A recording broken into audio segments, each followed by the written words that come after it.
Coming up for you as far as the state capture inquiry is concerned as well, it is day 2 of Cyril Ramaphosa's second appearance before the Zondo Commission. Today, our reporter Govan Whittle is there for us as well, and he's going to be taking a look at what we're expecting. Yesterday, he testified as his role as Deputy President. Today, Govan Whittle, hello to you. He's explaining his actions as the President. And as I'm not sure if you were with us when I read the headline in the Star newspaper, Govan, good morning. Ramaphosa says he was unaware of the scale of corruption. Today is day 2. What are we expecting?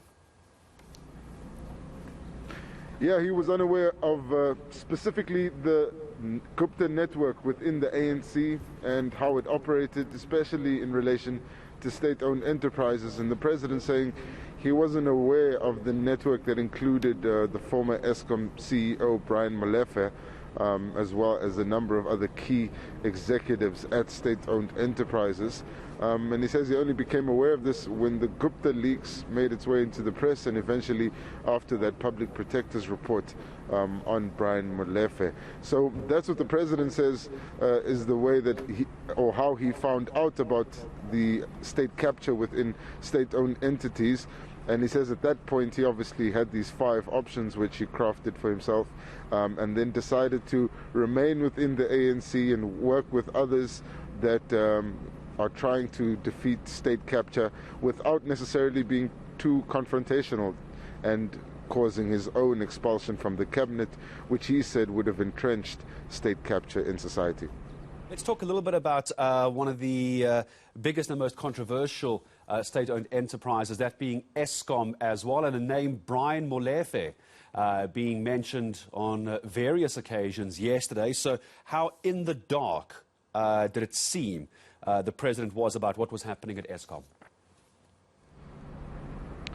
The president revealing yesterday that he was the one that recommended Brian Molefe for the position of Eskom CEO, and says that even when he did so, he only did that based on Molefe's track record at the Treasury and at the PIC, not his track record at Transnet at all. And the president says he had found Molefe to be someone who was a good custodian of the people's money, state money.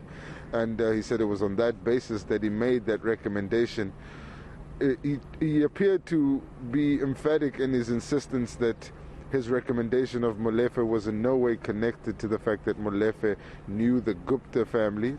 He also admitted that he had met the Gupta family on 3 occasions, one of them being at Luthuli House after he was elected as deputy president of the ANC for a formal meeting.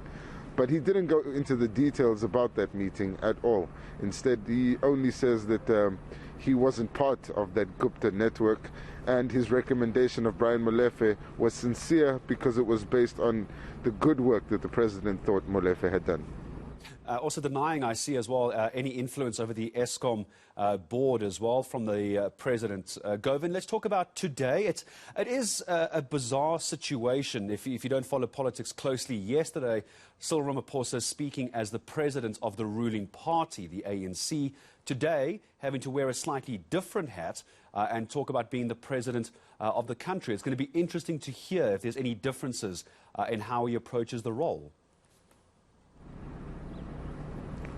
Indeed, he'd be able to reflect on the renewal measures that he's tried to implement since he became president of the country. He's also yesterday took some time in explaining some of the other efforts he took after becoming president to ensure greater transparency and arrest the culture of state capture within the state. But his commentary today and his testimony would provide valuable insight in terms of what the president thinks the role of this commission will be going forward and what the report could do for South African society.